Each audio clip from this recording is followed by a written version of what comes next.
Hello everybody, welcome to the Amazing Race tutorial video.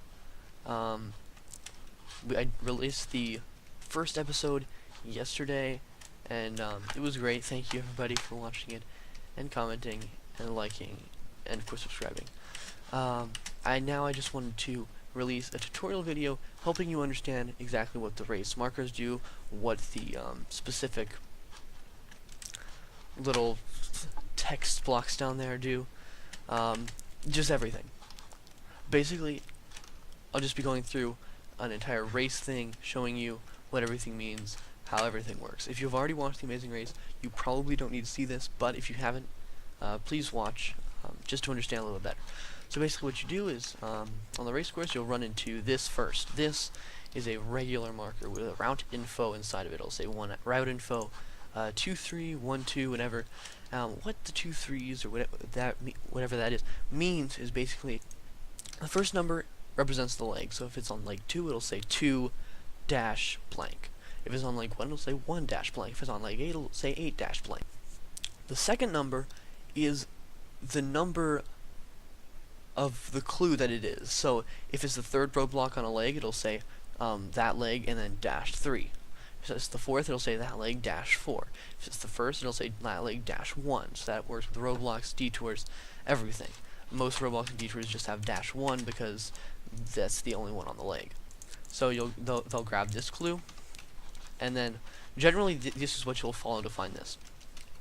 On the bottom of the screen, it'll say the first person to receive that clue will say that person currently receiving route info 2-3, and that tells you what route info 2-3 is, and then the next person to receive it, it'll just say all ranks or whoever currently receiving route info 2-3. And if you want to know what route info 2-3 is, if you forgot, you can go back into the chat and see into the video go back into the video and see what that route info was. So go along the route infos, and you go generally to your first roadblock. On the first leg, it was a detour. Generally it's going to be a roadblock first. For the roadblock, it's just one task that you must complete. It's generally a little more difficult than a detour, but that's not a requirement for a roadblock. The roadblock, the symbol I use for it is just say roadblock, and then it'll tell you what the roadblock does. If the roadblock is second and different people are arriving at the roadblock, I will be putting whoever is currently arriving at roadblock or whatever. I did not do that for the first episode. I will be doing that for the second episode. But the roadblock is first, so yeah. Once you're done, you press this button. These are the roadblock markers, same as the regular markers. That's good. Now, the second task will almost always be a detour. In the first leg, the second task was a roadblock, but there will always be a detour and a roadblock on each leg, except for the final one. For the detour, you can choose between two different tasks. One will be following the yellow markers, one will be following the black markers.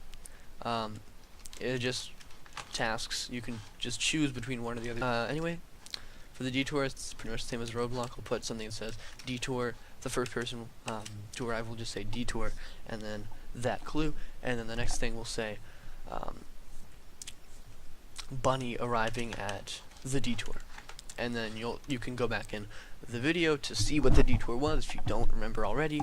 Sometimes the contestants will like say it out loud, sometimes they won't, who knows. That's basically it for the race. For the regular race, that's what you'll see. The pit stop, obviously, you just have to go back to the first episode and you'll see that.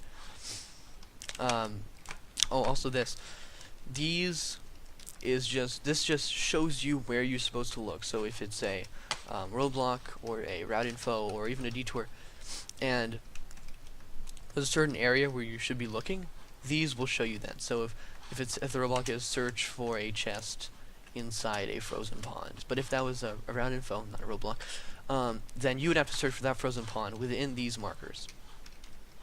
Obviously there are no frozen ponds here, but if there were, you'd have to search within these markers. That's pretty much it for the regular race course. I'll just explain this next. This is a fast forward.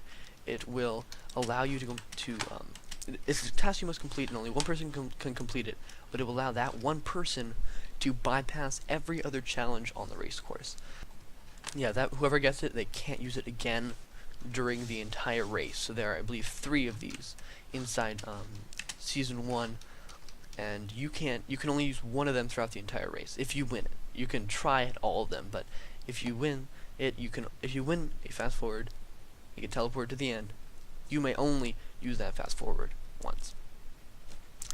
The fast forward markers are pretty much the same thing.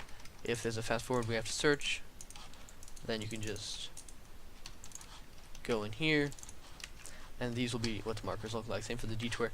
The markers will just look like this. Instead of the red and yellow, it's yellow and black, and this is green and black. This is a speed bump. If you are eliminated on a non-elimination leg, of which there are 2 on this race, I believe there will be 3 on the next race. I can't say. If you are eliminated on a non-elimination leg, you must complete this challenge. This is a challenge, generally small, not that time-wasting, just kind of to put you back if you are eliminated on a non-elimination leg. So you won't be eliminated, but you'll have to complete this in the next leg, and you are the only person who has to complete the speed bump. Generally, how the speed bumps work for this season, I don't know if I'll continue with this, but how they work for this season is you will grab items in your speed bump. He'll tell you to grab a certain amount of items. You won't turn those in on like a mat or anything. You'll keep those items until the very end, when you'll present them to me at the pit stop, and that's it. Finally, the special reward. I explained this in the beginning of episode 2, but basically this is how it works.